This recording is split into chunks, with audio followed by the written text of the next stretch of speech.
Dans cette vidéo, nous vous montrerons comment signer électroniquement un courrier avec la griffe électronique ou comment refuser la signature d'un courrier. Premièrement, tous les profils ne peuvent pas signer un courrier.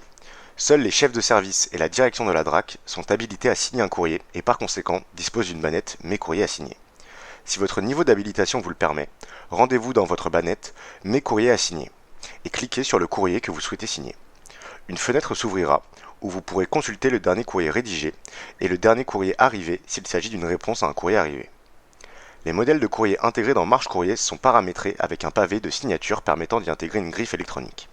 De plus, si votre profil est habilité à signer des courriers, votre griffe personnelle a déjà dû être intégrée à l'application. Avant de signer votre courrier, vous aurez toujours la possibilité d'apporter des modifications que vous jugerez nécessaires, comme par exemple la modification du circuit de visa, en ajoutant un deuxième signataire ou en modifiant le courrier préalablement rédigé. Sur la droite de votre écran, vous pourrez également voir plusieurs icônes. Ces icônes sont cliquables et vous permettent d'accéder au courrier ajouté au premier.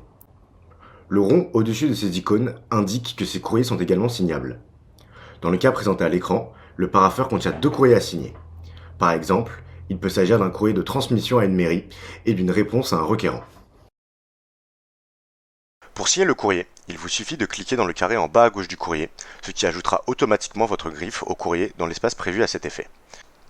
Une fois votre griffe apposée, vous pourrez sélectionner en haut à droite l'action « Transmettre la réponse signée » et cliquer sur « Valider ». Si vous refusez la signature, vous ne devrez surtout pas cliquer dans le carré pour apposer votre signature. Vous devrez seulement sélectionner l'action « Refuser la signature » et « Valider ».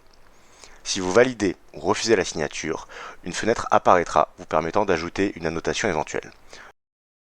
En cas de refus de la signature, il est fortement recommandé d'expliquer les raisons du refus à l'agent vers qui est redirigé le courrier.